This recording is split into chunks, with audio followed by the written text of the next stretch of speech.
ada juga dalam diri kita. Di luar ada matahari nih, ada bulan. Terus di dalam diri ada matahari, ada bulan. Ada sungai, ada danau. Air yang di dalam kendi hanya bisa menyatu, semesta kecil ini hanya bisa menyatu dengan air lautan dengan cara kendinya dipecah. Makanya pesannya ketika tahun 2016 ke saya, dalam sebuah perenungan pesannya itu, Faras hadir dari cinta untuk melayani. Karena tubuh kita adalah lontar tanpa tulis yang disiapkan kepada kita untuk kita tulis melalui perbuatan kita sehari-hari. Tetapi kita baca lagi enggak? Setiap orang ini kan sudah mempraktekkan dirinya sebagai dia menulis takdirnya sendiri melalui pikiran, ucapan, tindakan.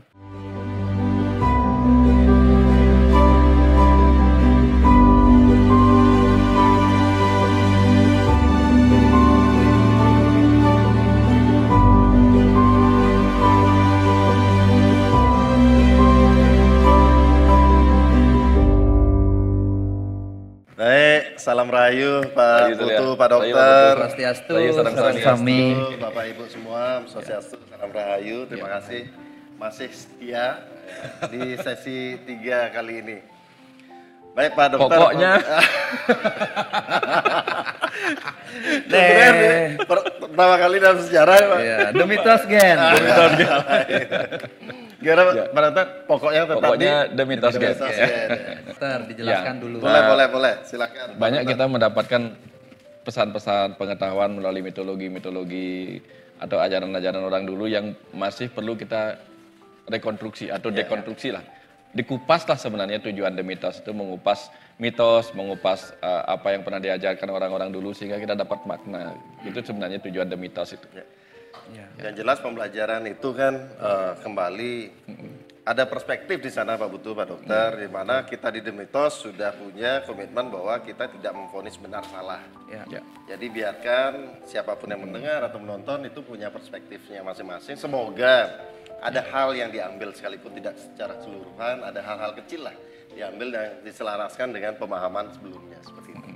Ada hal menarik Pak Dokter, Pak Putu, tadi sesi 1, sesi 2 itu ketemu juga ada hal yang perlu kita diskusikan terkait dengan, sering juga ada pertanyaan begini, katanya Buana Agung, Buana Alit, di alam semesta besar kita juga adalah semesta kecil.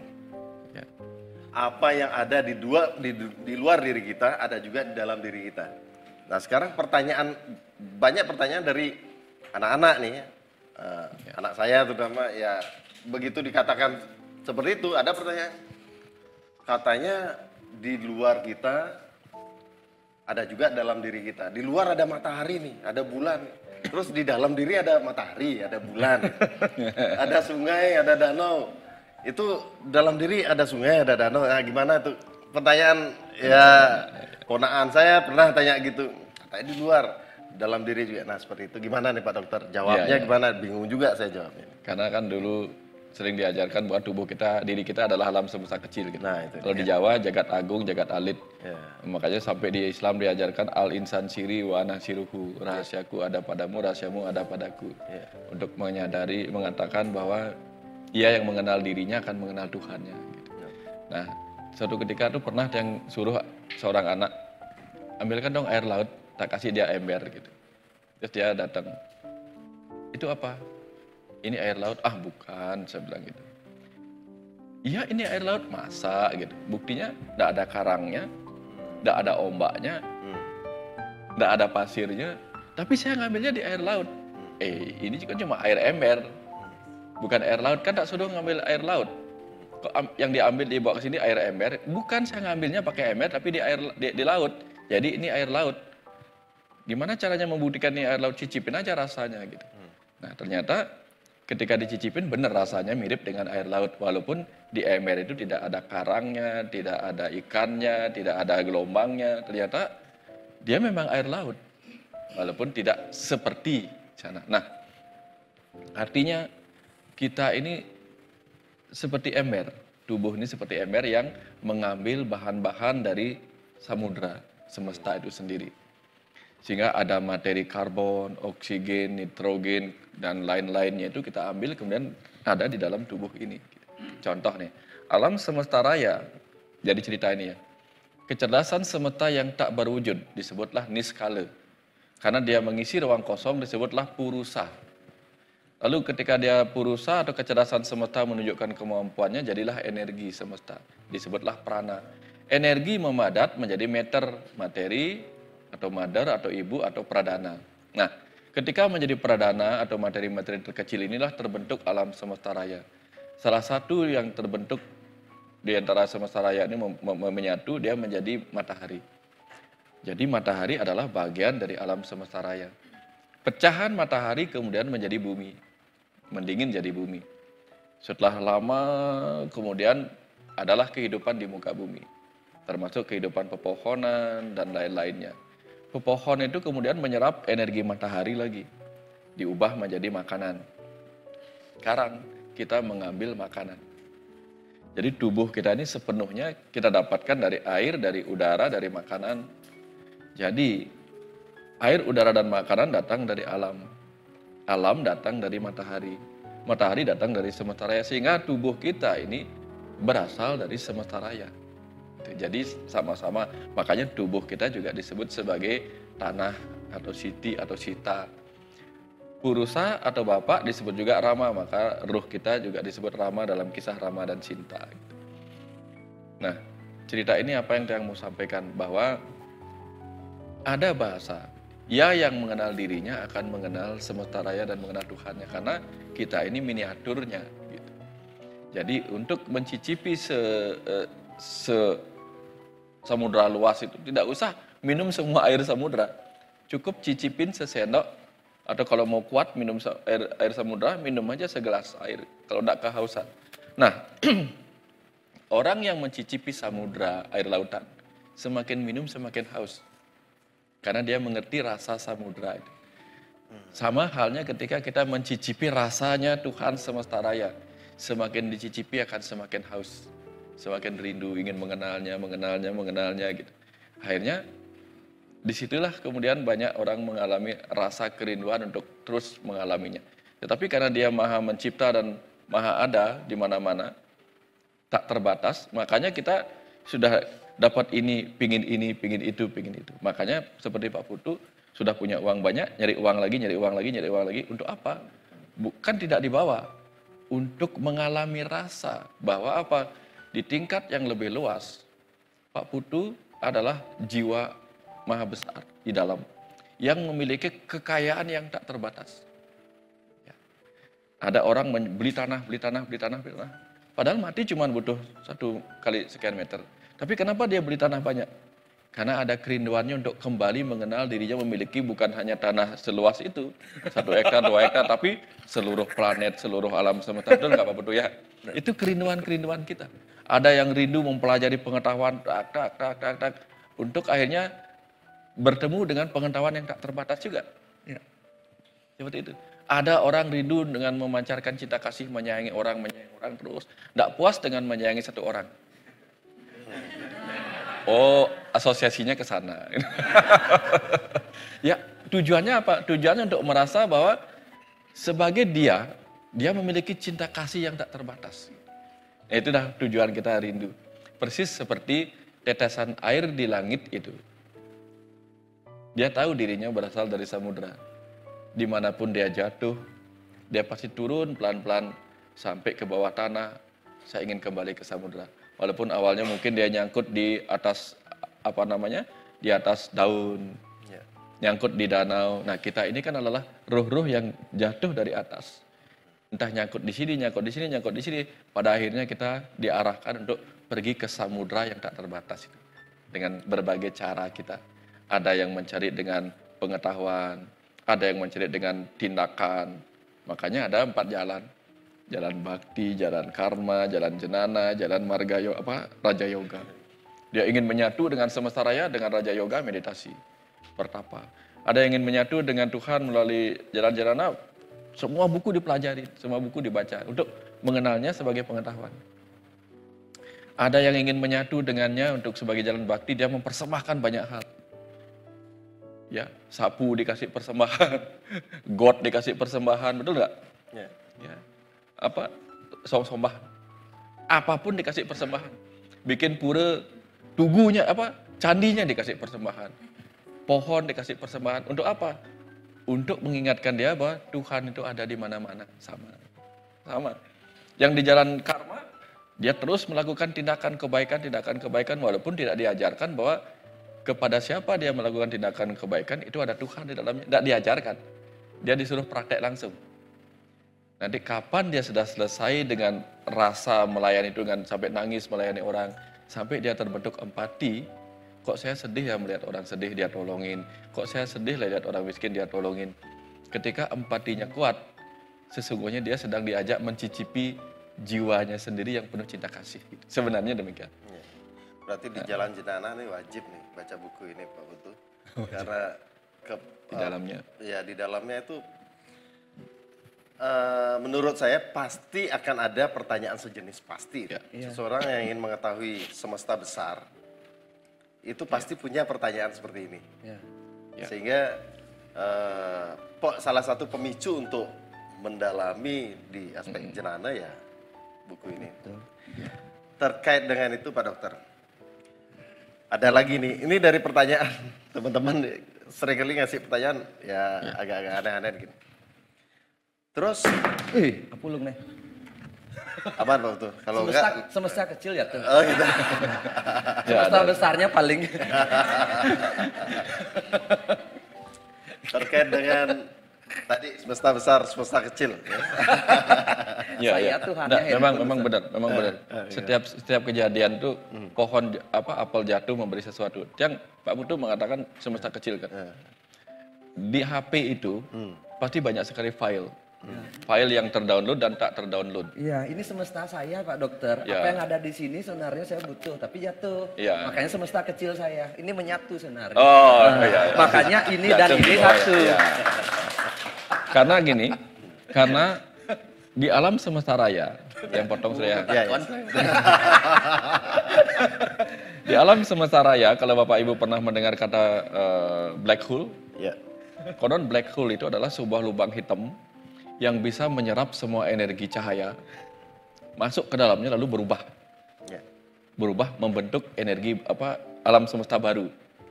Ya. Pernah dengar ya Bapak Ibu ya? Jadi ada black hole, seluruh energi tidak kuasa untuk menahan dirinya terserap masuk. Lalu dibalik gitu, melewati lubang cacing, kemudian menjadilah alam semesta baru.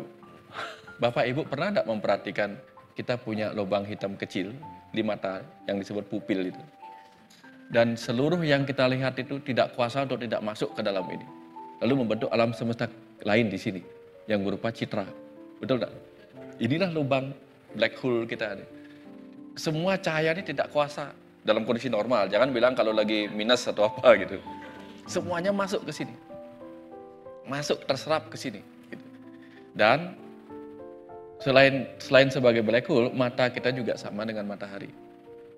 Pagi-pagi, matahari bisa memancarkan cahaya yang menyejukkan. Siang-siang bisa terik. Sore-sore bisa menandakan kita ngantuk. Nah, mata kita sama.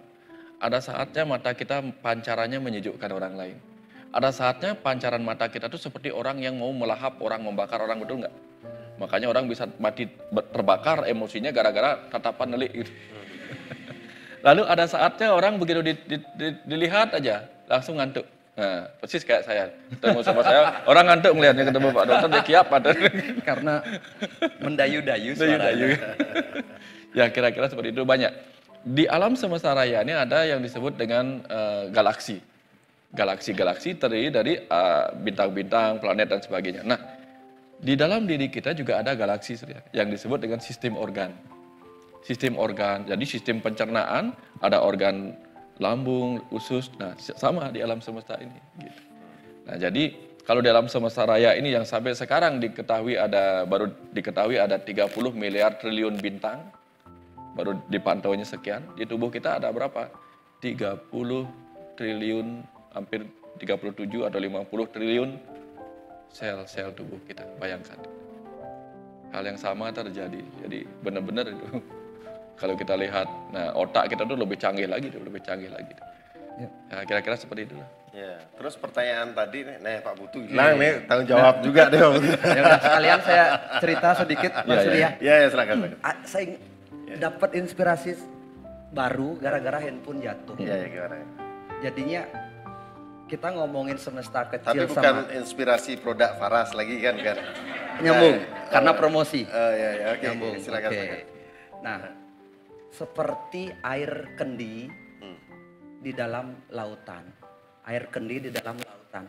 Air yang di dalam kendi hanya bisa menyatu, semesta kecil ini hanya bisa menyatu dengan air lautan dengan cara kendinya dipecahkan. Makanya pesannya ketika tahun 2016 ke saya dalam sebuah perenungan, pesannya itu Faras hadir dari cinta untuk melayani. Gitu. Itu pesan pertamanya. Jadinya kewarasan itu hadir dari cinta. Tapi makna cinta ini sangat beragam. Cinta itu bisa menyakiti, cinta itu bisa memaksa, cinta itu ikatan yang berat. Makanya bertengkar suami istri. Cicanggen ngelah gitu, sing tadi nak len gitu kan. Bukan itu. Jadinya ingat pesan pertama sebelum ini jadi Faras hadir dari cinta. Nah, semesta besarnya itu tugas kita apa? Untuk melayani. Jadinya itu yang dipegang sehingga kita akan menemukan tugas di dalam hidup. Kamu akan menjadi waras ketika kamu mengenal cinta untuk merayani. Disitulah semesta kecil dengan semesta besarnya itu menyatu. Cinta dan melayani itu menjadi satu. Dan disitulah saya akhirnya mengenal sama seperti muncul akhirnya banyak produk. Jadinya proses kemunculan produk itu main body and soul. Sama seperti Faras. Pertama tugasnya buat jadiin produk. Supaya badannya. Tapi berikutnya ketemu maknanya. Oh ternyata secara energi dan secara spiritual Faras itu begini gitu. Sama seperti tadi tanya, Pak Putu apa artinya amosa gitu. Amosa ini nggak ada makna sekarang ini. Cuma saya dapat tugas pokoknya jadiin produk untuk kesehatan gitu aja buat lambung dan seterusnya. Nanti tinggal tunggu waktu saya akan dapat nilai-nilai spiritualnya di baliknya. Sama seperti berproses gitu. Semesta kecil itu seperti ingin kita belajar untuk mengenal siapa semesta besar. Dan akhirnya Menyatu. Pertanyaan nakalnya nih Pak Dokter, Pak Putu ya. Nah, gara-gara HP jatuh itu saya. Ya. Dia main peran antagonis kan terus ini. Pertanyaan nakal. Kalau Silakan. untuk menyatu harus pecahkan kendi, harus ada kendi segala macam untuk mengenalnya dan tujuan akhirnya meninggal, mati kita akan menyatu. Kok Tuhan repot-repot pakai menyatu, memisah, akhirnya menyatu buat apa? Kenapa nggak usah diciptakan, ini kan menyatu aja sudah. Kenapa repot-repot lah ada diciptakan manusia itu? Nah, Niki sering sekali ada pertanyaan seperti itu. Kenapa sih gitu ya? Sebetulnya balik lagi ketika itu dianggap pertanyaan nakal, iya. Tapi ketika orang meditasi, pertanyaan-pertanyaan dalam diri itu juga. Karena Kenapa kok kita ini betul Pak Surya, saya pun berpikir Iya. sama. In rago hidup kalau mati, geno sih lang jandi kan langsung Ya. mati. Terus pikiran saya, Ya. terus terang kan sama. sama seperti itu? Bener saya juga berpikir gitu. Nih rago hidup kalau mati kan, geno nganti yang ben hidup langsung aja nih mati, Ya, ragat ya, begitu. ya, ya. Tapi ada seninya di antara hidup dan mati itu. Ngalih pipis malu, gitu. Iya kan? Gimana rasanya sakit semua kita nikmati. Ya, antagonis nakalnya nih adalah kalau kena nyiptain banyak pipis, dia mesti ngaleh bet, gitu. Nah, ya Pak Dokter setuju saya. Bener-bener itu menarik sekali. Karena itu dialog ya, dialog Iya, rahasia. dialog kita rahasia. sendiri, yang mana Setuju. selalu mempertanyakan, kenapa kok, buat apa sih susah-susah gitu? Yang akhirnya menyatu. Silakan Pak Dokter. Mumpung ada produk di sini ya. Nah, Coba Surya, Ya. gimana caranya menyatukan 3 botol Satis itu? iya. Satis itu, gimana caranya menyatukan 3 botol Satis? Ya, di Cari botol satu Satis. wadah. Tapi Ini Pak Dokter saya bilang satis pun saya dapat di meditasi. Meditasi. Tahu nggak artinya satis apa? Itu teman, ternyata saya baru tahu. Satis itu wanita cantik jelita. Dulu temannya Buddha di masa kecil sebelum dia jadi Buddha. Oh, Siddhartha. Siddhartha, teman bermainnya waktu kecil. Dan itu saya dikasih tahu, ternyata ada nggak di cerita di kitabnya, tidak ada. Oh, berarti gitu. kalau- Tapi artinya si manis jelita gitu. Makanya rambut manis jelita, tapi nanti Iya, iya. makna spiritualnya saya nggak tahu. Pas meditasi ditemani istri waktu itu atau gimana? Bukan di meditasi, makanya saya bilang mumpung ngomong satis, akhirnya saya ingat. Oh, gitu. Dikasih nama satis terus saya gitu. Oh, sahabatnya Buddha. Jadinya jadilah satis supaya kita menjadi sahabatnya Buddha. Ya, siapa Orang tahu. yang manis dan jelita gitu loh, orang yang Siapa sering tahu tersenyum. bukan karena meditasinya, karena ada istrinya jadi ya. Silakan Pak Dokter, silakan. Nah, Surya. Ngomongin satis Ya. lagi. Surya, sekarang Ya. kan perintahnya tadi tolong Ya. disatukan Oke. satisnya itu. Gimana caranya menyatukan Kalau saya ketiga botol buka, itu? kayak tadi kendinya saya buka dulu. Plastiknya dibuka. Plastiknya. Nggak usah. Oh, Nggak usah. Ya, biar dalam plastik, sekarang tinggal satukan dia. Gimana caranya? Tan pertanyaannya halo pendek. Nah. Oke, kita perhatikan. Ternyata susah ya. Ternyata susah ya. Oke, sekarang begini. Nah, sekarang Surya coba satukan kembali. Satukan kembali. Satukan kembali. Ya. Main catur nih kayaknya. Satu. Nah, Nah, akan jauh lebih mudah menyatukan apa yang sudah terpisah daripada menyatukan apa yang memang sudah satu dari awal. Udah dapat? Oke. Ya. Maka itulah sebabnya kalau dia tidak pernah memisahkan dirinya menjadi kepingan-kepingan, bagaimana dia ini? Kalau kita beli sebuah lukisan yang utuh, coba disatukan, gimana caranya? Tapi kapan lukisan itu dipecah menjadi pasal-pasal, ada keseruan ketika menyatukan kembali. Nah itulah, keseruan itulah yang menarik. bayang ya? Setuju. Ya, itu yang tadi, apapun yang dilakukan semesta itu, kenapa saya harus hidup? Toh pada akhirnya akan mati. Kalau aku tidak memberimu hidup, bagaimana cara kamu mati? Ya, ya. Gimana caranya coba? Iya sama kayak gini. Ya, Makanya saya sering berpikir, hidup ini jangan terlalu serius. Karena sebenarnya hidup ini hanya sebuah game. Gitu. Kamu lagi sekarang menderita, nah ini just a game gitu. Nanti aja kita, besok aja lewat lagi gitu. Makanya tadi saya bilang kan, apa yang harus kita balik lagi? Kan ujungnya kan mati gitu. Kan tadi Bapak bilang itu, kalau kita mau mati kan ngapain lagi hidup. Makanya saya berpikir bahwa seperti Pak Dokter tadi, bagaimana kita bisa menikmati momen setiap harinya. permainan itu. Permainan dari lilanya, Ya. ya kalau bahasanya lila ya. Lilanya Lila itu Tuhan. ya. Ketika saat kita bisa menikmati setiap momen itu, disitulah rasa bahagia itu terasa penuh. Betul. Tapi ini akan sulit diceritakan, diomongin ketika kita lagi menderita. Kalau kita, ya ketika ragu stres ngelautan liu, coba ngomongin tak bisa. Baru saya mau tanya, Pak Putu 1M, 2M, jalani game gampang gitu. Nah, Tapi walaupun kita tidak bisa main game, pada akhirnya kita juga akan game juga kan. game over. Ada begini, Bapak Ibu, kalau mau merasakan, kita harus mengalami rasa ya. Kita harus mengalami rasa untuk merasakan itu, seperti cerita tadi itu.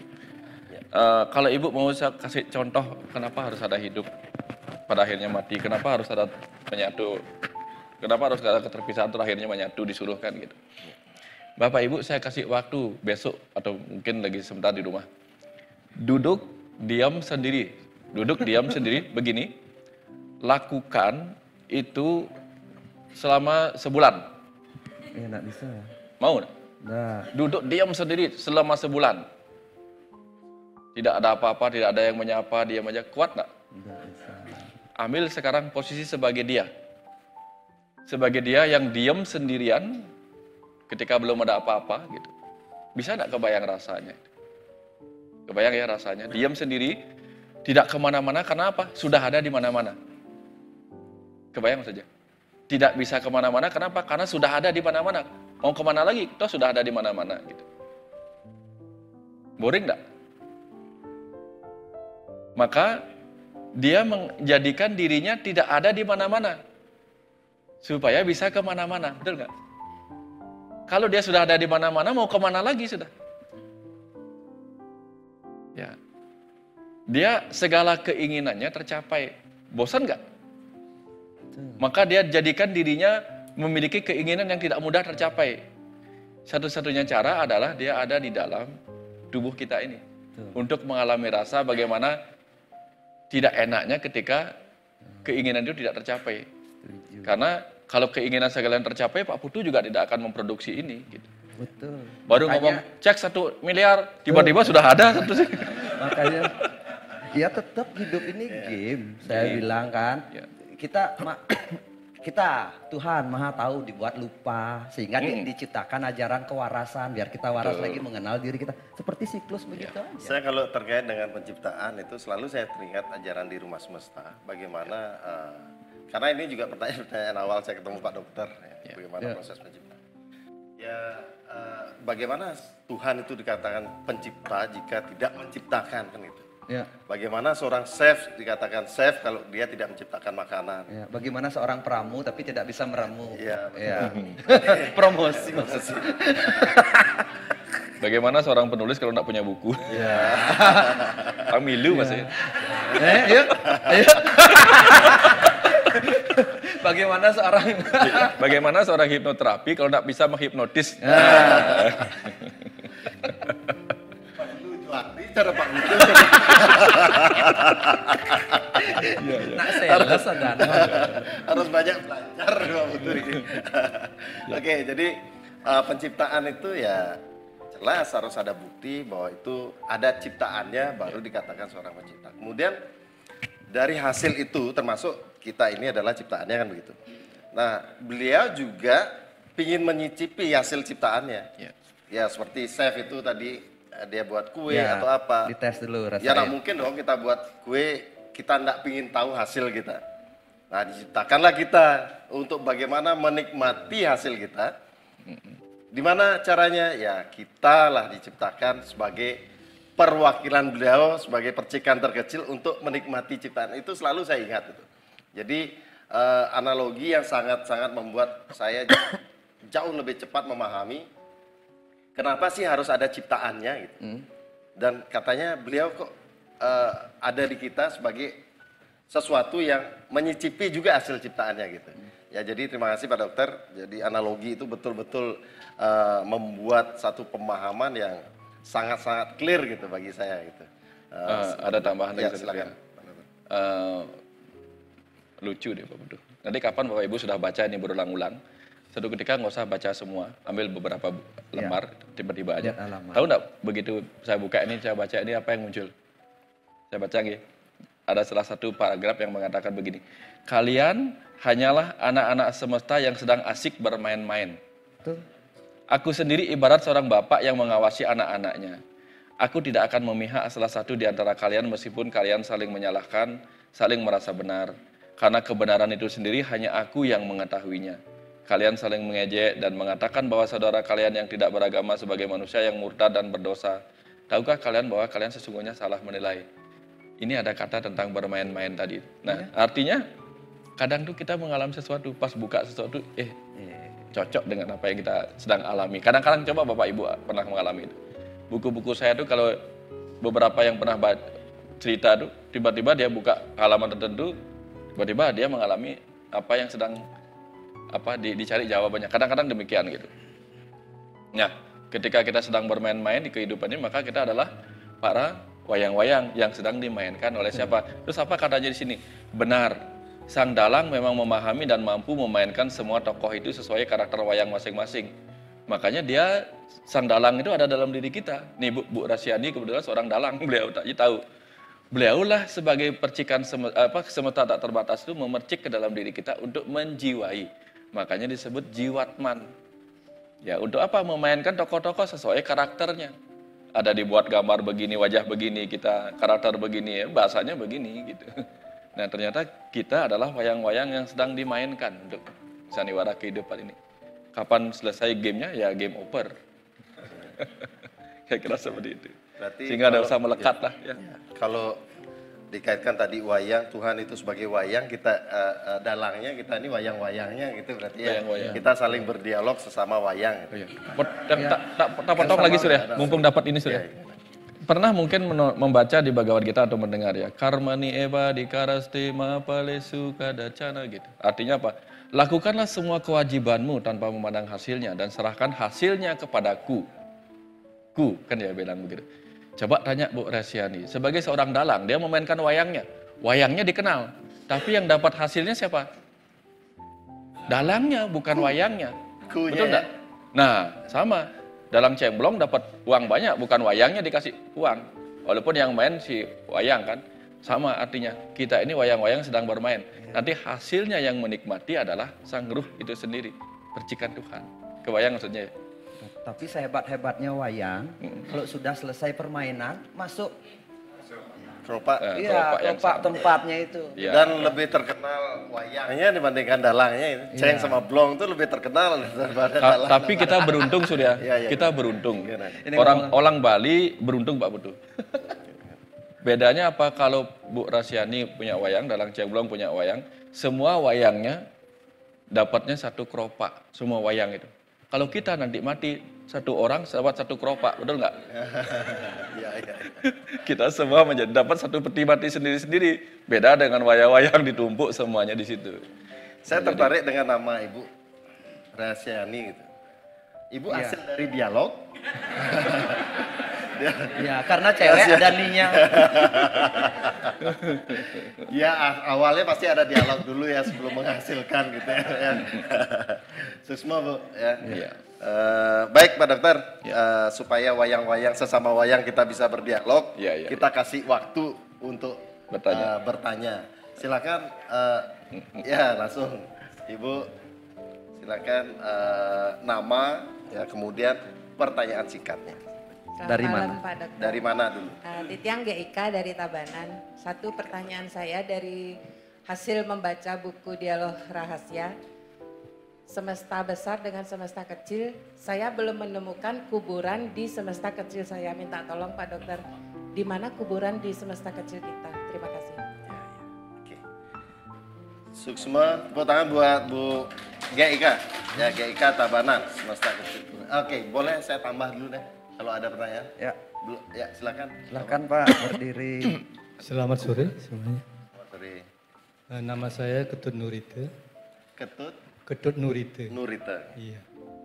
Saya tertarik dengan tadi pemisahan 3 obat itu, Pak. Oh, Tadi dipisah, Satu. kemudian disatukan kembali. Nah, kita sebagai roh yang nantinya akan meninggal untuk menyatu itu, apakah proses menyatunya itu, inersinya itu menjadi satu, apa tetap tersendiri seperti gambar itu, obat itu, bersifat pribadi gitu. Terima kasih. Oke, terima kasih. Tepuk tangan buat Pak Ketut Nurita. Ada lagi? Ya, satu lagi deh. Ya, satu lagi. Wih, ini interaktifnya keren ini. Semua yang Tes. Terima kasih, Om Swastiastu. Sosial itu. nama Nama saya Anak Agung Ngurah Sutrisnawan. Ya, saya pekerjaan kontraktor ring. di Denpasar. Jadi apa yang disampaikan dari awal dari sesi pertama sampai sesi ketiga, mungkin kalau saya sedikit cermati itu masih dalam tataran teori, ya. Dalam tataran teori, tetapi itu tidak salah. Hidup memang harus berimbang antara teori dan praktek seperti itu. Jadi sependek pengetahuan saya, jadi saya juga pernah belajar tentang hukum gitu. Jadi hukum itu mungkin ada hukum praktisnya, ada hukum acaranya, kan begitu kan? Ya. Jadi hukum praktisnya itu mungkin teorinya ya. Hukum acaranya bagaimana kita menerapkan teori itu. Mungkin itu yang jauh lebih penting daripada teori itu sendiri. Jadi pengalaman saya jadi di dalam berbisnis ya, karena saya orang pebisnis sama dengan Bapak tadi. Jadi mungkin jatuh bangun itu adalah bagian dari kita berbisnis seperti itu. Banyak nasihat ketika saya jatuh, banyak orang yang saya dekati untuk saya minta nasihat seperti itu. Jadi mungkin tidak ada yang berani menasehati, karena mungkin saya sering mengasih nasihat mereka, tetapi ketika saya jatuh, tidak ada yang berani menasehati, seperti itu. Akhirnya juga saya lari ke buku, seperti yang Pak Dokter lakukan. Jadi saya belajar dari buku, seperti itu. Nah jadi dari itu saya melihatnya, Pak Dokter, Bapak rekan semua, ada yang bilang, oh kamu harus kerja keras gitu. Ya kalau kerja keras menyebabkan sukses, mungkin petani yang bangun pagi-pagi itu sukses semua. Oh kamu harus belajar ke luar negeri, dan banyak teman saya yang belajar ke luar negeri Boleh ke tidak pertanyaannya, sukses-sukses Pak juga Gong? begitu. Biarin deh. Jadi Bagus. sepengetahuan saya, ya boleh diikuti boleh tidak, mungkin membantu banyak orang dan berbakti kepada orang tua. Ya. Seperti itu, ya diteorikan mungkin tidak bisa, tapi itu yang saya lakukan. Rezeki itu mengalir seperti itu, ya, dan berketuhanan seperti itu. Jadi yang saya tanyakan Bapak Dokter, jadi bagaimanakah cara kita menerapkan teori yang kita dapat tadi di dalam kehidupan nyata? Ya, karena kita tidak hidup di atas kertas, tapi kita hidup di atas bumi, seperti itu. Jadi bagaimana kita menerapkan teori-teori itu dalam bentuk kenyataan, sehingga apa yang menjadi tujuan hidup kita, kebahagiaan itu, ya itu betul-betul bisa kita capai dengan teori-teori yang disampaikan tersebut. Itu yang pertama. Yang lagi satu, Pak Dokter, untuk semua, mungkin untuk ke depan, saya lebih mengusulkan kalau bisa, acara itu tidak sejalan seperti itu, tetapi dikemas dalam bentuk sebuah perdebatan seperti itu. Jadi kita akan lebih asik rasanya menonton ketika bapak-bapak saling silang pendapat yang satu tujuannya adalah bukan untuk kejelekan tetapi untuk kebaikan, seperti itu. Jadi untuk mencerdaskan kita semua sehingga kita keluar dari ruangan ini betul-betul tercerdaskan, seperti itu. Jadi saya mengharapkan lebih dikemas dalam bentuk perdebatan, apakah antar bapak-bapak atau antar rekan-rekan sebagai peserta di dalam acara ini. Seperti itu. Terima kasih Bapak-bapak. Baik, terima kasih buat Pak Gung. Ya, Pak Dokter, sekalian dijawab atau satu-satu aja deh. Satu-satu. Satu-satu. Yang lupa tiba-tiba yang terakhir itu. Silakan, Pak Dokter. Di mana kuburan itu? Oh, di mana kuburan itu yang pertama gitu. Ya. Di ajaran Siwa dan Durga itu. Ketika Durga, si Uma itu pergi ke kuburan, dia menjadi Durga gitu. Sehingga mengerikanlah wajahnya di sana gitu. Jadi kuburan itu sumber-sumber kengerian. Nah, di dalam tubuh kita kuburan itu adalah perut kita. Makanya Rudra ada di sini katanya. Nah, sampah kita buang, masuk ke sini. Bangkai-bangkai berupa daging-daging kita masukkan ke sini. Kita menyebutnya daging, tapi bukan bangkai. Padahal itu bangkai gitu. Nah, sehingga kemarahan kita tuh sumbernya di sini. Gedang basange kata orang Bali begitu. Jadi sumber kemarahan, sumber kehancuran itu bisa dari sini sebabnya. Jadi kalau orang marah kan perutnya dulu dibilang, nah kuburan di sini nih. Nah, apa yang kita kuburkan di sini, tetapi sesungguhnya kuburan itu juga tempat suci kan. Seperti kesetre tempat suci, kuburan tempat suci. Jadi kalau barang-barangnya tidak disucikan di sini berbahaya malah. Nah, makanya ketika kita mengirimkan orang mayat ke kuburan itu pun kita sucikan di rumah. Ada upacara meresiknya apa, membersih dan seterusnya lah gitu. Nah kemudian kalau menggunakan daya ajaib metafisik biasanya sering orang menggunakan kekuatan yang ada di perutnya di kuburan. Lalu tenaga dalam juga kan? Sama, itu dat yang bilang tadi. Ya di sini dia digunakannya kekuatannya di sini gitu. Rudra itu di sini. Apa tadi yang cerita ya tentang kuburan di sini dia. Rudra, Durga. Nah, ketika kita mati, disinilah yang pertama kali memanggil dalam ilmu kedokteran. Memanggil dalam bentuk apa? Dipanggillah gumatap gumitipnya, kan gitu kalau orang itu. Keluar berupa napas berbau asam sulfat keluar. dipanggil lah umat Abdul sehingga datang lalat, tikus datang, banyak datang yang wajahnya seram-seram, kecoa datang memakan kita. Itulah mengurai kita. Makanya kuburan itu tempat semuanya terurai. Disinilah pertama kali memanggil untuk mengurai tubuh kita, sehingga terciptalah sel-sel yang menyebabkan sel-sel kanker malah bisa tercipta untuk menghancurkan tubuh kita. Nah itu tempat suci, tempat kuburannya di sini gitu.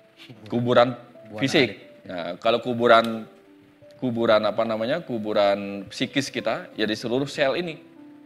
Kapan kita memasukkan pikiran-pikiran buruk yang tidak lagi kita gunakan, kita kuburkan di sel-sel tubuh kita, sehingga hati-hati. Kalau yang dikuburkan belum dibersihkan, maka berbahaya. Maka itu sebabnya di dalam kita tidur itu setiap hari kita diberikan mimpi buruk. Artinya apa? Kalau mimpi buruk itu pertanda kita menguburkan perasaan-perasaan buruk yang belum kita bersihkan. Diberilah kita mimpi buruk. Jangan menguburkan di setiap sel kamu itu kecemasan, jangan dikuburkan. Kemarahan jangan dikubur. Nanti malah begitu terkubur dia mengganggu dari dalam, menghancurkan kita. Itu situasinya. Itu kuburan bagi psikis. Nah, bagi sang roh di mana kuburannya? Kuburan tanda petik. Di seluruh tubuh ini juga dia berdiam, nggak ada gunanya begini. Diam sebagai pengamat dia gitu. Tidak bisa melakukan apa-apa karena dia seperti terpenjara di dalam setiap ini. Nah, kapan dia diajak berdialog, baru dia akan muncul. Kira-kira seperti itu, tempat kuburannya masing-masing. Nah, pertanyaan kedua tadi. Dari yang pengenah main deh, dia jawab. Oh iya. Oke, jadi kuburan, tadi disampaikan bahwa kuburan itu salah satunya adalah terkait dengan pikiran. Kalau di psikologis, kebetulan saya di mind development, jadi bawah sadar itu adalah kuburannya. Data-data itu terjadi dari mana? Dari apa yang kita alami, panca indera kita. Sehingga muncullah hal-hal yang kita yakinkan, dan itu kalau dari teorinya adalah nanti kita bahas tentang bagaimana teori itu ternyata penting gitu, tidak hanya praktek. Itu 88% pikiran bawah sadar yang berpengaruh terhadap hidup kita. Nah, bagaimana dia bisa mengendap? Ya itulah kuburan. Kuburan dari apa? Data-data yang terjadi dalam hidup kita sebelumnya. Jadi kita adalah kumpulan dari data sebetulnya apa yang terjadi. Sehingga dari data-data bawah sadar kita, respon kita yang tercepat adalah kuburan itu sendiri, bawah sadar. Contoh secara sadar, simpel lah, terkait dengan trauma lah gitu. Fobia atau apa. Yang punya klien Pak Butuh, gede, tinggi, besar gitu ya. Tapi takut tikus. Enggak tikus, tikus mungkin sebagian besar takut. Tahu takutnya apa Pak Butuh? Kupu-kupu. Saya di ruang terapi, dalam hati kalau saya nggak ngerti ini mungkin aja makebris ya. Gede, besar, takutnya kupu-kupu gitu. Ternyata ketika digali kuburannya, kuburan bawah sadarnya, data-data itu, ternyata dia punya trauma. Trauma terkait waktu masa kecilnya pernah main-main Pak Butuh. Jatuh, dan entah kenapa pas jatuh ada kupu-kupu tepat di hidungnya. Jadi dia mengaitkan jatuh atau sialnya saat itu dengan kupu-kupu. Nah, semenjak saat itu takut setakut-takutnya dengan kupu-kupu. Jadi kalau di pikiran, kuburannya adalah kuburan datanya adalah pikiran bawah sadar. Nah, seperti itu. Jadi kuburan kita salah satunya itu. Kemudian pertanyaan kedua adalah terkait dengan Pak Gatot Durita. Menyatu itu seperti apa sih Pak Dokter? Oh iya. Seperti apa kondisi menyatu itu? Atau silakan dimaknai. Iya. Nah ini contoh bahwa ketika orang praktek tidak memahami teorinya, gitu, kita akhirnya tidak tahu bahwa kita sudah menyatu di mana-mana. Gitu. Contoh. Untuk semua Pak Utut pertanyaannya bagus nih. Contohnya seperti yang dibilang Pak Putu. Anggap isi gelas ini air laut isinya ya. Botol ini isinya air laut. Yang masukkan ke dalam samudra. Menyatu apa terpisah dia dengan samudra? Menyatu tidak dia dengan samudra? Menyatu. Tetapi dia terpisah. Menyatu. Terpisah oleh belenggunya ini. Tetapi dia ada di dalam air laut sendiri, betul kan? Nah, kita sama. Tuhan ada di mana-mana, betul nggak? Kita sudah ada di dalamnya enggak? Sudah. Tapi kenapa kita tidak merasa menyatu dengannya? Karena ada belenggu pembatas kita. Apa itu belenggu pembatas? Panca maya kosa. Pertama yang disebut dengan ana maya kosa, tubuh kita. Banyak orang melekat dengan tubuhnya. Sehingga dia melakukan banyak kegiatan kehidupan ini, menjalankan kehidupan ini dengan tubuhnya. Tapi tidak punya pengetahuan, itu sama dengan sifat-sifat hewan. Karena kita bukan hewan yang hanya menggunakan tubuh anamaya kosa yang berganti-ganti terus. Kita membutuhkan bagaimana cara menggunakan energi atau pranamaya kosa ini. Kalau tidak memiliki pengetahuan bagaimana menggunakan pranamaya kosa, maka mungkin kita akan menggunakan energi ini untuk berbuat buruk. Yang nanti akan kita sesali. Gitu. Kalau kita tidak bisa menggunakan bagaimana menggunakan panca maya kosa yang lain yang disebut mano maya kosa, yaitu pikiran dan perasaan, kita tidak bisa mengendalikan pikiran dan perasaan kita. Dia terjebak. Pada akhirnya, kalau orang tidak bisa menggunakan pikiran dan perasaannya untuk menemukan pengetahuan yang disebut wijanana maya kosa, maka bagaimanapun baiknya dia melakukan menggunakan tubuhnya dengan energi ini, berbuat baik, betul nggak? Dia baru berbuat baik, baru dia terjebak pada subha asubha karma. Pulangnya kemana? Kalau nggak ke surga, ke neraka. Subha asubha karma. Maka dia melakukan perbuatan hanya demi kebaikan atau menghindari perbuatan hanya demi keburukan. Itu baru di level karma. Baru di level karma. Karma itu tindakan artinya. Belum dia selesai di level ini. Apalagi kalau dia mau melepaskan selubung yang disebut anana maya kosa, selubung kebahagiaan. Kalau dia masih berpikir saya bahagia kalau punya uang banyak, saya baru bahagia kalau punya ini banyak, saya punya mobil banyak, saya baru bahagia kalau begini, kalau terus, dia tidak tahu bagaimana caranya menemukan kebahagiaan tanpa alasan apapun, yang disebut suka tanpa wali duka tadi. Tapi kalau dia tahu teorinya bahwa apa? Sebenarnya saya tidak punya pun saya sudah punya. Gitu. Artinya di level itu ternyata semua ini saya punya. Kebayang nggak? Tapi kita pakainya satu. Contoh nih, Pak Putu kan punya banyak mobil misalnya. Yang dipakai cuma satu. Sama dengan kita punya semesta ini, dalam tanda petik kita punya semesta raya ini. Tapi saat ini kita pakai semesta kecil ini dulu karena ini tugas kita yang kita butuhkan sebagai kendaraan saat ini. Tapi kalau kita nggak menyadarinya, kita tidak akan merasa diri kita sedang menyatu dengannya. Makanya, kenapa dia tidak bisa menyatu dengannya? Karena dia masih melekat kepada ikatan-ikatan maya yang disebut panca maya kosa. Maka lepaskanlah itu, mok ke saya gitu. Baru bisa moksa. Makanya ada yang moksa karena pengetahuan, karena dia sudah sadar, dia tidak harus mati dulu untuk mencapai moksa. Di sini pun saya sudah moksa karena sudah menyadari. Makanya adalah proses penyadaran diri. Persis seperti yang dialami oleh Buddha ketika mencapai itu, apa yang dilakukan? Dia ingin mengalami kebebasan dari penderitaan. Ketika melihat orang mati, orang kaya, orang sakit, orang tua, dia menderita. Lalu dia mencoba meditasi untuk menemukan cara biar terbebas dari itu semua. Apa yang kemudian yang mencerahkan dia? Ternyata itu semua harus diterima. Baru kita terbebas dari kemelekatan atas rasa takut tadi. Cemas akan kematian. Karena apa? Saya tidak kemana-mana. Gitu. Sudah ada di mana-mana. Itu contoh. Jadi praktisnya, yang disebut praktis itu apa? Orang yang sering praktek disebutnya praktis. Praktis itu kan artinya gampang kan? Oh, pakai yang praktis saja. Artinya pakai yang sederhana, pakai yang gampang. Jadi orang yang sudah sering praktek pasti menemukan sudah gampang, betul nggak? Orang yang sudah praktisi, seorang praktisi dalam bikin patung, dengan gampangnya dia bisa bikin patung. Tapi yang belum praktisi susah dia bikin. Jadi orang yang sudah sering praktek itulah yang menemukan hal-hal gampang. Sama seperti naik sepeda. Orang yang belum pernah praktek naik sepeda, teorinya banyak. Tapi kapan dia sudah praktek, tinggal menaik kan gitu. Tapi kalau tidak tahu teorinya, tinggal menaik kan bisa enggak? Coba kalau seorang pilot, gimana caranya menerbangkan pesawat? Gampang, tinggal naik aja. Tapi kalau belum pernah praktek, bisa nggak? Nggak bisa. Tapi kalau belum tahu teorinya, bisa nggak menerbangkan pesawat? Nggak bisa juga. Jadi ada saatnya kapan kita merenung kepada praktek kita, dari praktek kita belajar, muncullah teori. Tapi bagi yang belum mempraktekkan, dia membekali diri dengan teori. Nah jadi, itu putaran lagi. Praktek dan teori itu putaran. Teori ditemukan oleh yang praktek mempelajari teori-teori sebelumnya. Sehingga bertambah majulah teori-teorinya. Kan begitu demikian. Sehingga diteliti lagi, sama dengan dunia kedokteran Pak Putu. Berdasarkan teori sebelumnya, muncul praktek baru. Berdasarkan teori berikutnya, muncul lagi. Terus demikian. Dan itulah, makanya kembali ke ajaran apa tadi?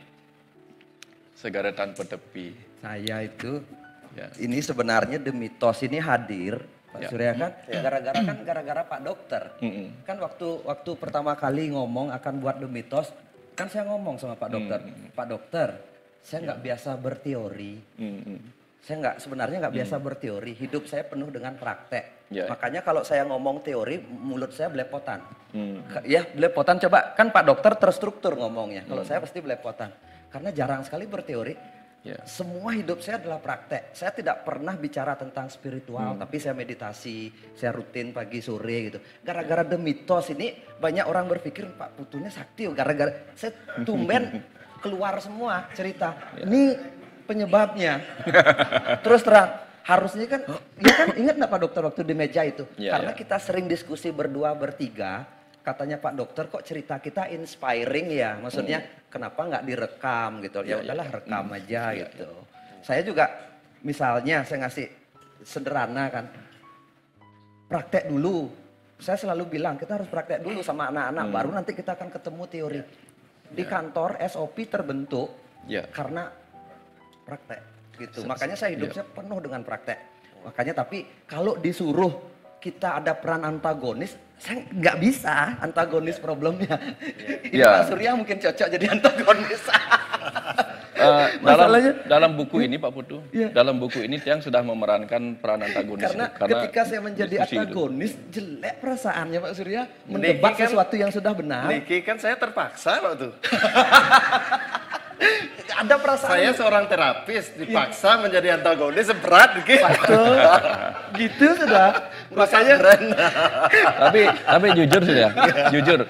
Sebenarnya The Mitos itu kita semua sedang memainkan peran antagonis, mempertanyakan. mempertanyakan. Kenapa demikian? Karena Tiang sendiri mendapatkan banyak pengetahuan baru itu karena mempertanyakan banyak hal. Makanya dalam buku, mungkin kalau ingat ya, dalam buku Kandepat yang sudah baca, itu juga mempertanyakan. Ilisah mempertanyakan kehidupannya. Kenapa saya sudah bekerja keras, tetap saja begini? Akhirnya muncullah teori itu. Nah, sama dengan Siddhartha Gautama. Hidupnya kan mewah, tapi kenapa ada yang begini? Dia kan seorang agama Hindu, seorang yang mendapatkan pelajaran agama Hindu dari para yogi dan sebagainya lah.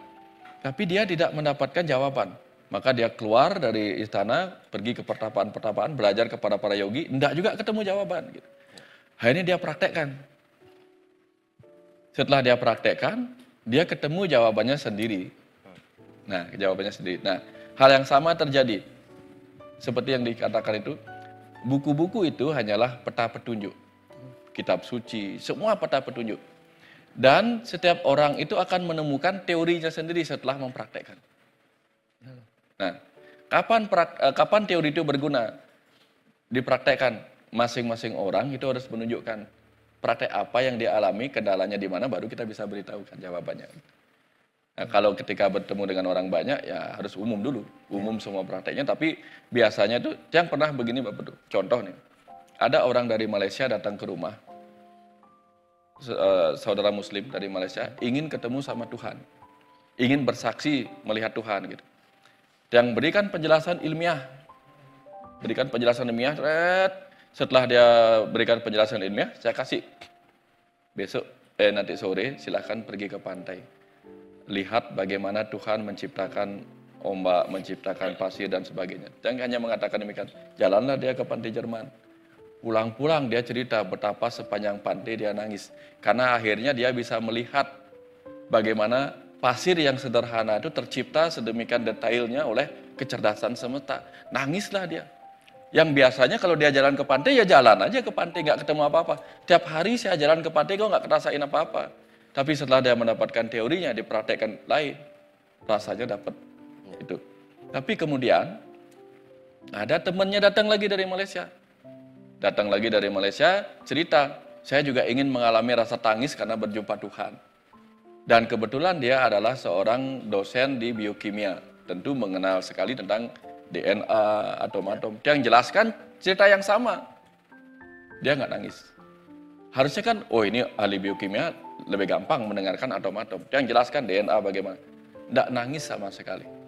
Minta lagi dia, Pak besok boleh nggak saya datang lagi? Saya juga ingin mengalami tangis.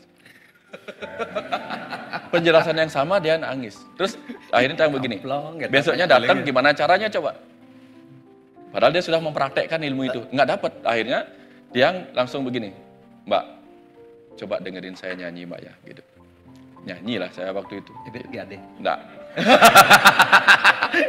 Ya, gitu saya nyanyi gini. Karena saya nangis dengerin lagu EBGAD. Nyanyinya gini. Apapun yang muncul dalam ingatan Mbak, langsung katakan, ya. Coba nyanyi Pak Dokter. Isabella adalah, dia orang Malaysia kan? Terus lanjut. Ami shirt gitu dia. Oke. Lagi satu Mbak ya. Gitu. Antara Anyer dan Jakarta, Sheila Majid, dia bilang gitu. Oh, oke. Kok Mbak bisa langsung muncul itu? Ya, karena saya ingat kalau lagu itu penyanyinya ini. Kalau lagu ini penyanyinya ini. Oke. Mbak selalu ingat sang penyanyi ketika mendengar lagunya. Tapi kenapa tidak melihat sang pencipta ketika melihat ciptaannya? Nangis. Seketika nangis. Jadi artinya apa? Setiap orang itu bahasa Balinya punya pengelik. Punya password untuk dia ketemu rasa. Saya nangis kalau ngelihat uang banyak. Ya itu. Oh iya. Saya ingat penciptanya uang itu siapa? Saya nangis kalau lihat tabungan utang. Nah, artinya apa? Tetangga saya nangis pas nyuat bawang. Ya. Apa yang dia mau sampaikan di sini? Bahwa setiap orang itu punya jalan berbeda. Makanya disebutlah Panca Mahabhuta. Yang tipenya Arjuna, pemikir, ketemu Tuhannya itu ketika Tuhan hadir sebagai pengetahuan yang dibawakan oleh Sri Krishna. Yang bersifat seperti Dharma Wangsa, Yudhistira, ketemu Tuhannya sebagai Dewa Dharma. Yang sebagai Bima, melajah sing demen, tidak tahu ilmu banyak, hanya mengikuti apa kata guru, terjun. Akhirnya apa? Karena dia hanya mendengarkan apa kata guru, pokoknya terima-terima saja, ketemulah Dewa Ruci yang masuk melalui telinganya. Itu contoh. Yang kemudian menjadi mau mengorbankan dirinya seperti Sahadewa mungkin mengorbankan dirinya, ketemunya Durga. Artinya apa? Setiap orang itu akan ketemu Tuhan di tempatnya masing-masing. Tetapi itu membutuhkan buku-buku penuntun. Setuju. Ya. Jadinya menarik ini. Jadinya jalan menuju Tuhan itu beda-beda setiap orang, Pak Dokter. Sebanyak jumlah manusia. Sebanyak jumlah manusia. Karena jangan sampai Pak Surya, spiritual itu sebagai tempat pelarian. Ya. Makanya saya kan ada kelompok spiritual nih, ikut beberapa, saya hobi sekali dari dulu ikut kelompok spiritual gitu kan. Dibandingkan saya ngelihat misalnya, ternyata dibandingkan dengan pengusaha atau yang lain, hidup petani gitu dengan masyarakat biasa, kadang-kadang orang yang berspiritual mentalnya belum tentu kesannya lebih bagus daripada yang ini. Karena itu tempat seperti pelarian. Nah makanya sekarang saya seperti ada sebuah keyakinan spiritual itu ketika kita mampu menjalani hidup yang penuh dengan makna. Gitu. Menemukan pelayanan dalam setiap tindakan kita. Di situ saya melihatnya lebih bermakna. Karena kadang-kadang coba kita kasarnya dulu seperti waktu saya kuliah gitu. Walaupun saya rajin rutin meditasi, ketika kita praktek di lapangan belum siap, ketika ada masalah, hancur mental saya. Jadinya sebenarnya keseimbangan hidup duniawi dan spiritual itu harus seimbang. Ya, betul. Setuju Pak Utuh. Dan spiritual juga akan bersifat dinamis Pak Utuh. Betul. Seseorang memaknai apa itu spiritual, mungkin bagi seorang yang ini adalah taat melakukan ibadahnya gitu, spiritual. Atau hal lain lah kita tidak mau sebutkan. Jadi definisi spiritual juga akan berbeda-beda tergantung bagaimana kesadaran dan pemahaman itu. Dan makanya sudah di Bali itu sudah disiapkan praktek untuk menemukan Tuhan itu disebut sebagai upacara. Upacara, upa artinya dekat, cara itu artinya acara. Acara untuk mendekat kepada Tuhan. Yang mau mendekat di jalan bakti, maka dia pakai upakara. Upa artinya dekat, kara artinya tangan. Hasil karya tanganlah dia pakai untuk mendekat kepada yang dihormati, yang dijunjung gitu. Kalau yang di jalan jenana, upacara di jalan jenana, jalan pengetahuan. Ya. Pengetahuan itu berarti kita akan ketemu Tuhan sebagai Sang Hyang Widi. Maka upacaranya adalah mendekat kepada Sang Hyang Widi. Di rumah disiapkan betara yang guru. Maka disuruhlah kita upanisan, duduk di bawah dekat guru. Supaya mendapatkan upadesa. Upah apa? Upadesa. Ya. Kemudian duduk di bawah dekat guru. Upakaranya kita apa? Hasil karya tangan kita untuk berupa pengetahuan apa? Buku. Ya, bisa kita membeli buku, bisa kita menulis buku kita sendiri. Di mana kita menulisnya? Di tubuh kita sendiri. Karena tubuh kita adalah lontar tanpa tulis yang disiapkan kepada kita untuk kita tulis. Betul. Melalui perbuatan kita sehari-hari. Tetapi kita baca lagi enggak? Setiap orang ini kan sudah mempraktekkan dirinya. Sebagai dia menulis takdirnya sendiri melalui pikiran, ucapan, tindakan. Lalu sudah dibaca enggak setiap malam? Duduk hari ini misalnya begini. Malam-malam duduk di bawah betara yang guru. Duduk di dekat betara yang guru, di pelinggih duduk. Guru, hari ini aku sudah mencatatkan pelajaran hidupku. Dengan pikiran, tindakan, ucapan yang sudah kulakukan dari pagi ini. Yang salah yang mana, yang benar yang mana. Tolong engkau yang memeriksa. Tapi pernah enggak kita melakukan itu? Enggak pernah. Betul enggak? Paling enggak orang segahan, ayab sud. Betul enggak? Coba duduk di bawah itu. Katakan, hari ini tubuh yang engkau berikan kepadaku sebagai lontar tanpa tulis ini sudah kutulis dengan perjalanan hidupku. Mimpidan abu, nanti dibawa lagi menjadi apa? Guratan tangan, guratan jidat gitu. Takdir kita. Tapi kan sekarang kita membuatnya. Menuliskan skenario kehidupan masa depan kita melalui karma kita. Karma pikiran, karma ucapan, karma tindakan. Sudah kita baca ulang enggak? Tiang saja bikin buku, tiang baca ulang, edit salah-salahnya dibantu sama Pak gitu. Kalau ada salah, ada keliru, diedit lagi. Kita ini semua penulis, kita ini semua editor, dan kita lah layout dari buku kita ini. Sudah enggak kita ajukan buku kita? Buku kita sudah benar enggak? Wahai guruku, betara yang guru. Pernah enggak kita begitu? Enggak pernah. Lalu, sudah enggak pernah ditulis, tapi oke, saya enggak menulis lagi. Tapi setidak-tidaknya kan ada catatan kamu yang lama tersimpan di dalam DNA-mu, di dalam buku ini. Ini catatanmu loh, baca ulang. Tidak juga kita baca ulang tubuh kita sebagai kitab suci tertua yang di dalamnya ada aksara-aksara suci. Selama hidup nggak pernah dibaca, nggak pernah dibuka bungkusnya, tahu-tahunya apa? Begitu mati, dibungkus lagi, diringkes lagi. Belum pernah dibaca, sudah diringkes. Makanya sing pragat matinya gitu. Tugas kita adalah bagaimana dalam kehidupan ini kita membaca tubuh kita. Kita baca yang sudah tertulis, yang belum tertulis kita isi dengan tulisan yang baru. Inilah yang disebut berkarma.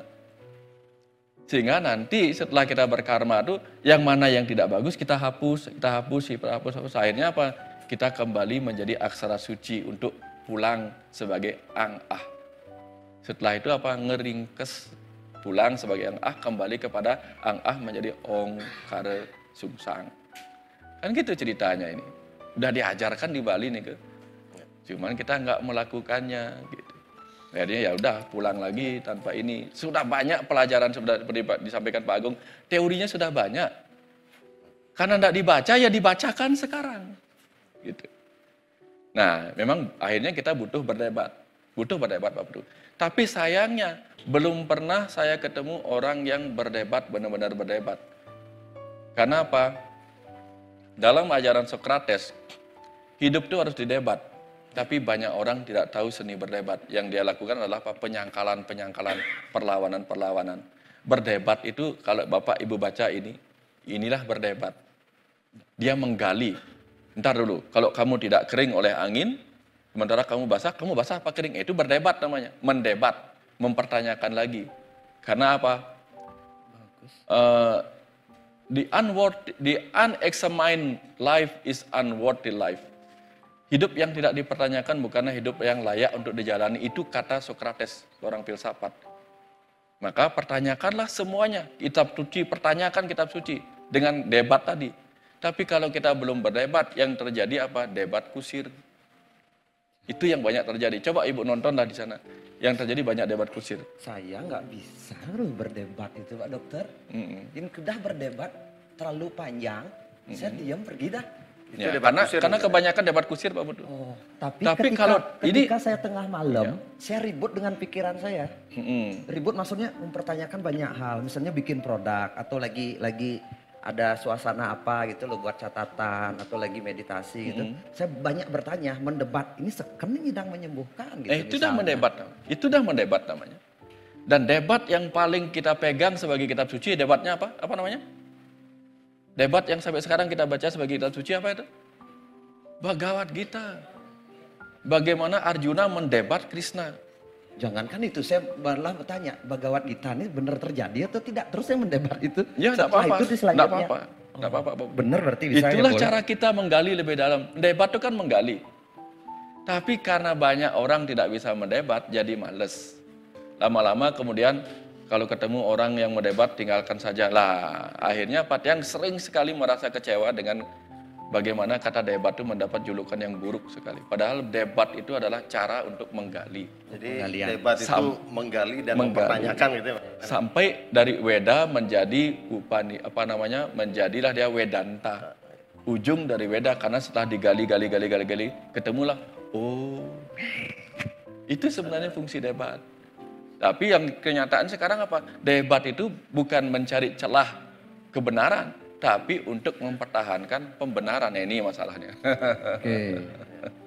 Ya, Kira-kiranya jadi di terkait situ. dengan ini Pak Dokter, terkait dengan tadi kan masuk di pertanyaan Pak Agung ya Pak Nurita dan Pak Agung, terkait dengan teori dan praktek. Menurut saya teori itu sama pentingnya dengan praktek, Ya. Pak Agung. Ya. Jadi teori sama pentingnya dengan praktek. Buktinya napi. Buktinya ketika saya melayani dalam bentuk pelayanan terapi segala macam, mereka itu orang-orang yang praktek sebetulnya. Mereka praktek kehidupan, tetapi ketika belum tahu teorinya, kecemasan muncul di sana, kemarahan muncul, dendam masih ada, belum mampu melepas apa yang sudah dipraktekkan karena teorinya tidak dapat. Mereka justru datang karena belum paham teorinya gitu. Contoh belum paham, saya tanya Bapak Ibu, apakah sini ada yang tidak punya masalah? Pasti punya. Semua punya masalah? Iya. Saya tanya masalah itu apa? Hah? Sesuatu yang berbeda dari kenyataan dan harapan. Oke, sesuatu yang berbeda dari kenyataan harapan. Yang lain? Ya. Mungkin? Sama? Semua sama? Iya. Atau berbeda? Ya, masalah adalah ketika kita tidak bisa bayar hutang. Masalah itu. Ya. Kira-kira sama semuanya atau gimana? Pasti punya pemahaman yang berbeda, teori yang berbeda terkait dengan itu. Tetapi selalu saya sampaikan ketika kita bicara tentang teori yang dikumpulkan, akhirnya kita mengamati pola sebetulnya Pak Betul. Dan pola itu akhirnya menjadi satu rumus tertentu kan gitu. Nah, pertanyaan saya selalu, apakah lebih gampang ketika kita mengerjakan matematika? Mana lebih gampang? Mengerjakan matematika kita tahu polanya atau rumusnya, atau teori itu, atau tidak tahu teorinya? Oh, tahu teori aja kita sering salah kok. Gimana tidak tahu teorinya? Ya sama seperti bagaimana kita bicara masalah tadi. Saya setuju sekali. Masalah sebetulnya simpel aja, kalau mau dipolakan semua masalah adalah bagaimana gap jarak antara ekspektasi dan realita. Terjadinya masalah cuma itu aja. Tetapi orang yang belum mampu menganggap itu menjadi atau belum menyadari apa itu masalah akan susah di sana. Akan susah. Bagaimana? Karena nantinya pertanyaan berikutnya adalah setelah kita tahu teorinya bahwa masalah itu adalah gap antara realita dan ekspektasi, pertanyaan berikutnya solusinya apa kan itu. Nah, solusi pun butuh teori lagi. Kan itu, solusi pun butuh teori. Salah satu adalah kapanpun ekspektasi, ini kan ekspektasi waktu realita. Kapanpun realita ini diwujudkan menjadi ekspektasi, sesuai dengan ekspektasi, ada masalah nggak kira-kira? Iya. Nah, ada. Jadi teori yang pertama adalah bagaimana realita jadikan sesuai dengan ekspektasi gitu.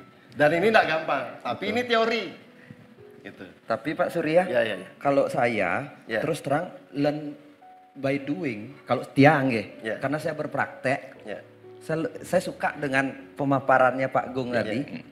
saya lebih banyak berpraktek, tapi ketika tidak tahu, pilih nih gitu, langsung saya belajar teorinya.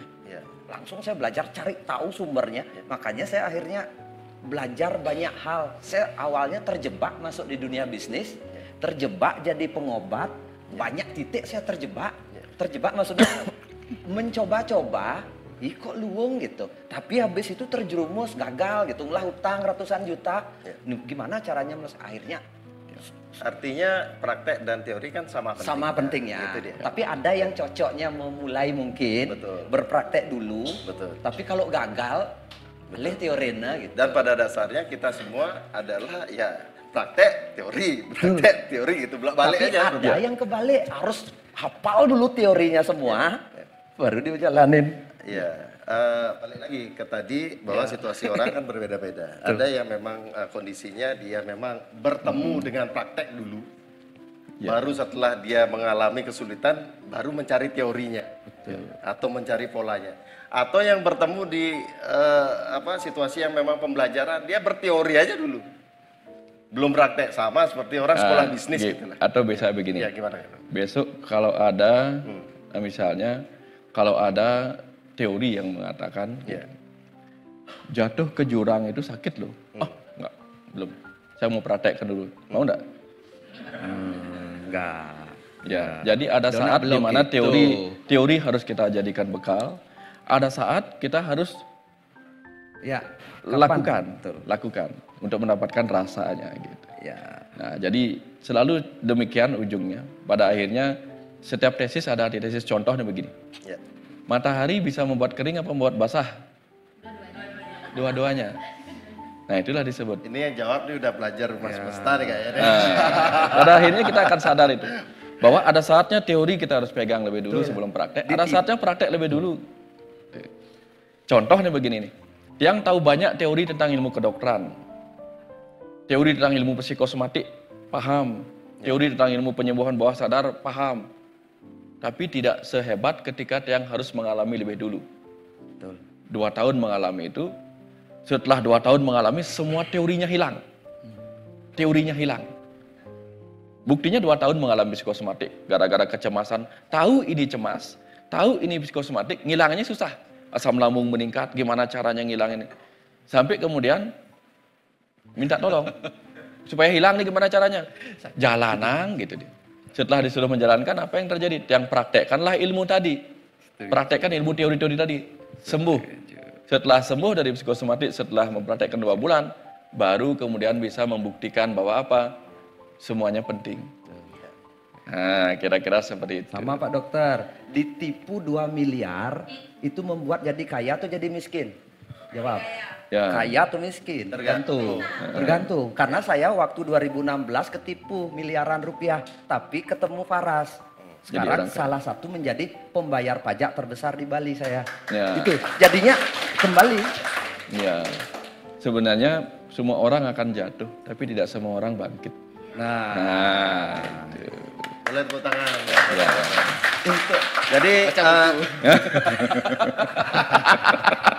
Pak, bu 1 jam lebih sudah. kebangkitan dialog rahasia judulnya nih kan jatuh. Oke. Ini gara-gara Pak Agung nanya, Ini dialog langsung rahasia. diskusinya sampai 72 menit. Tepuk tangan dong Pak Agung. Ya, rahasia. Jadi juga menjawab pertanyaan Pak Gung secara praktek. Tadi tanya kenapa nggak debat? Kita debat loh. Nah. Kita debat loh. Dari definisi Pak Dokter tadi yang mempertanyakan, berbeda pendapat, cuma tidak debat kusir gitu. Karena memang di awal kita sudah sangat menyadari bahwa ketika kita bicara kesadaran, ketika bicara perspektif masing-masing orang, tidak akan bisa dibuat sama. Ya, tidak akan itu, karena itulah memang teorinya seperti itu juga dan prakteknya seperti itu juga. Jadi ya kita bebas saja dengan perbedaan pendapat, perbedaan perspektif, karena itu yang menjadikan satu ya situasi menjadi asik. Seperti tadi katanya bahwa kalau tidak ada kegelapan di mana kita bicara pencerahan atau apapun itu semua. Baik Bapak Ibu, ya tak terasa nih sudah berapa nih? 73 menit. Aduh, terima kasih. Sudah sangat-sangat luar biasa sekali. Terima kasih pancingan pertanyaan Bapak Ibu semua. Nanti izin juga mungkin mohon maaf juga ini bahwa di The Mythos belum mampu menjawab semua pertanyaan Bapak Ibu di kolom komentar. Saya mewakili tim The Mythos juga minta maaf untuk itu. Tapi jangan bosan-bosan. Bisa juga ditanyakan di FB-nya Pak Dokter atau Pak Putu atau saya di Pak Endef atau silakan di sana secara personal karena admin nanti kita akan buat sistem lah. Kita bertumbuh terus, mudah-mudahan The Mythos lebih baik lagi. Terima kasih Bapak Ibu semua, sukses semua Pak Putu, Pak Dokter, terima kasih. Pokoknya tetap di The Mythos, Mythos. Gang. Ayo.